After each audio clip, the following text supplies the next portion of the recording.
Welcome back to Purple Candy BL, where rivalries burn hotter than flames and bets turn into something far more dangerous. Don't forget to hit subscribe and turn on notifications so you don't miss the next steamy episode of Bound by a Bet. The gym smelled like sweat, rubber, and adrenaline. My palms were slick against the basketball, and the sound of sneakers squeaking against polished wood filled the air. Every eye in the room was glued to me. To us. To him. Damon.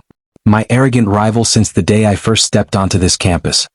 He was leaning casually against the wall, smirk tugging at the corner of his mouth like he'd already won. That stupid cocky grin never left his face and it drove me insane. "You're going to choke," he called out, loud enough for the crowd circling us to laugh. I rolled my shoulders, forcing the tension down. "Don't flatter yourself. I don't lose to you." The crowd owed, loving the rivalry, feeding the flames. Damon thrived on it. He pushed off the wall, sauntered toward me with that lazy confidence that made people part for him. His dark hair was damp with sweat, strands sticking to his forehead, and his shirt clung to his chest. I hated myself for noticing. "This shot decides everything," he said, stepping close, his voice low enough that only I could hear. "You miss and you're mine." My heartbeat thudded in my ears. What the hell does that even mean? He smirked, leaning in just slightly, lips brushing near my ear. Exactly what it sounds like. Before I could snap back, the whistle blew. Time to shoot. I inhaled sharply, focused on the hoop, and let the ball fly. For one glorious second I thought I had it. Thought I'd shut him up once and for all. The ball hit the rim, bounced, and rolled off. The room erupted in cheers and laughter, half for me, half for him. My stomach sank. Damon caught the rebound effortlessly, spinning it in his hands before tossing it aside. He grinned at me like a cat with a cornered mouse. Well, he drawled, stepping closer until I could feel the heat radiating off his body. "A bet's a bet." I clenched my fist. "Fine. What do you want? Money? Lunch for a week?" He shook his head, eyes glinting with something dangerous. "No. I don't want money." He leaned in, his breath brushing my cheek. "I want you." The words hit me like a punch. My throat went dry. "What?" "1 week," he interrupted smoothly. "You obey me. Do what I say. No questions." The crowd went wild. They thought it was a joke. A prank. Some ridiculous dare. I wanted to believe that too. But Damon's eyes were locked on mine, sharp, unyielding. He wasn't joking. I forced a laugh. "You've lost your damn mind." He tilted his head, studying me. "Back out then. Admit defeat. Admit you're too scared to play my game." The challenge laced in his voice cut deep. Damon knew exactly how to push me. He always had. If I refused, I'd look like a coward in front of everyone.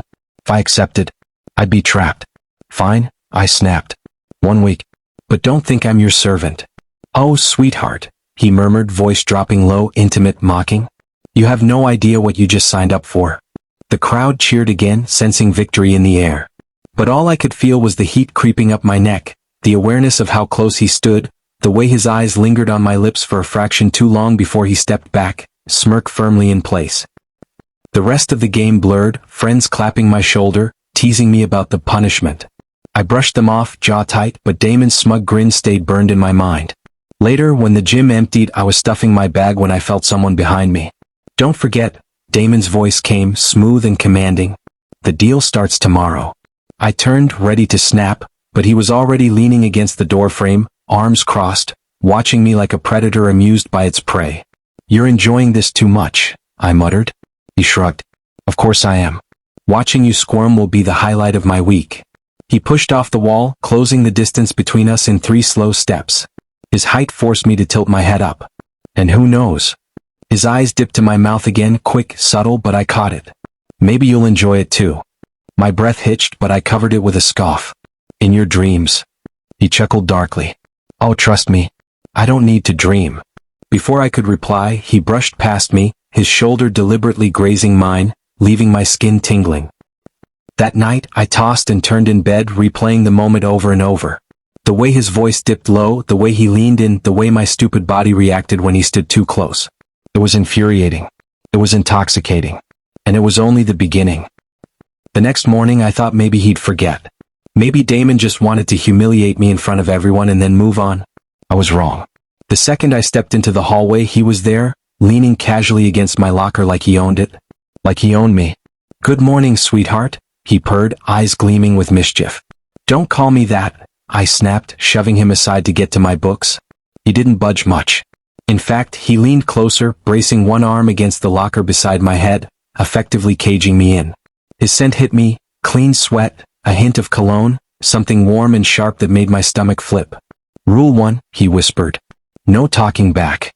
I glared at him. "Screw your rules." He grinned, teeth flashing. "Oh, I'm going to enjoy breaking you in." I swallowed hard, heat crawling up my neck. He was too close, his body towering over mine, and for a split second the noise of the hallway faded. It was just him. His eyes. His breath. His mouth inches from mine. Then he pulled back suddenly, smirk firmly in place. "Carry my bag." I blinked. "What?" He dropped his backpack into my arms without warning. The weight nearly toppled me. "You heard me. You've got to be kidding." "Rule 2, he interrupted smoothly. "No complaining." I stood frozen, bag heavy in my arms as he walked off with a satisfied smirk. And just like that, my week of hell had officially begun. But even then, beneath the humiliation, beneath the irritation burning through me, there was something else, something I didn't want to admit. Excitement. Because for the first time, Damon wasn't just my rival. He was something far more dangerous. And when he leaned close at the end of the day, lips hovering just shy of mine, and murmured, "This is going to be fun," I realized he might just break me in ways I wasn't ready for. What happens when a week of obedience turns into something neither of them expected? Will the bet end, or only just begin? Stay tuned for episode 2, and if you love this story, like, share, and subscribe to Purple Candy BL for more hot and addictive BL drama.